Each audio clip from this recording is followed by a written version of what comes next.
Thank you very much.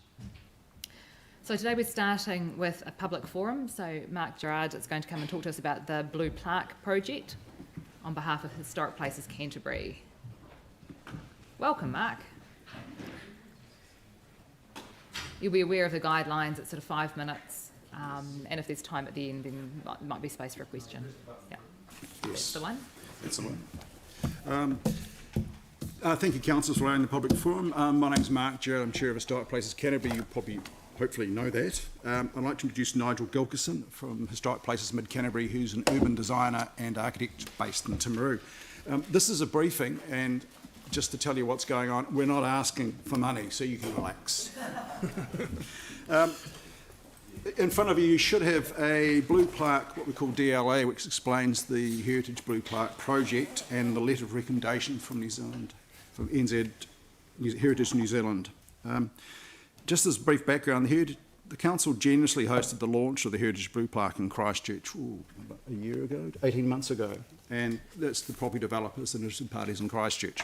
So we've actually come here to inform you, as our civic leaders, that we're actually, the first one is due to be unveiled in Christchurch soon. I won't give you the details because for obvious we like to put a media release out and get people to turn up because we think it's cause for celebration, so we're really pleased.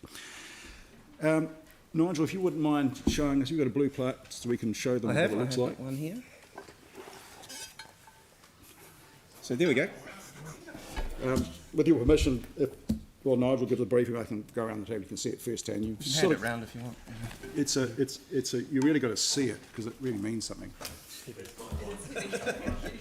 Sorry? No, these are. No, not yet. In addition to briefing and its initiation, we've been in discussions with the council staff, informal emails, etc., backwards and forwards, and we'll meet with them today to see how it fits in with the district plan, although at the moment we can't see any impediments for them being mounted on the buildings and attached.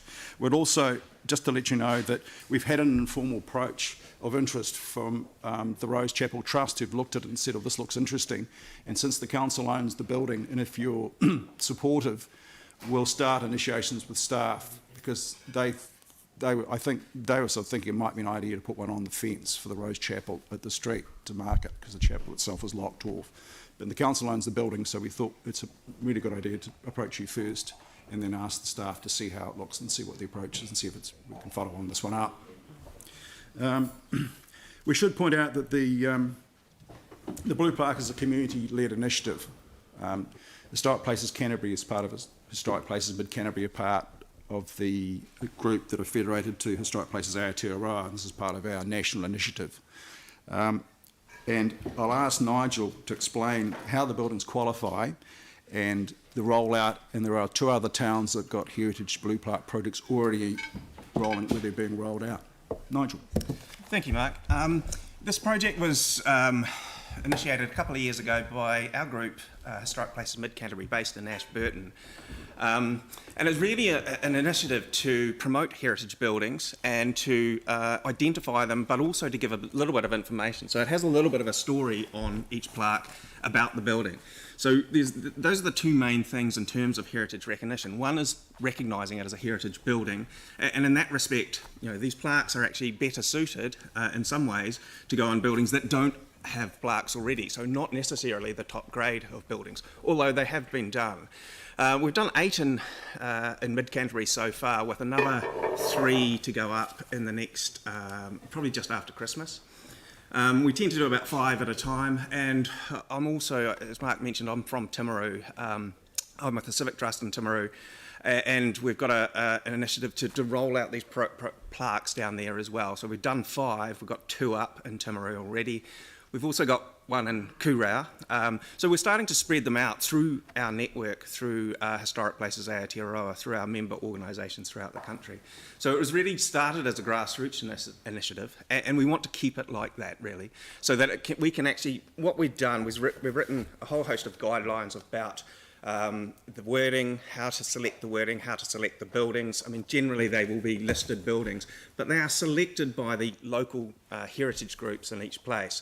and the program is used by them to promote themselves as well as their buildings, get that recognition.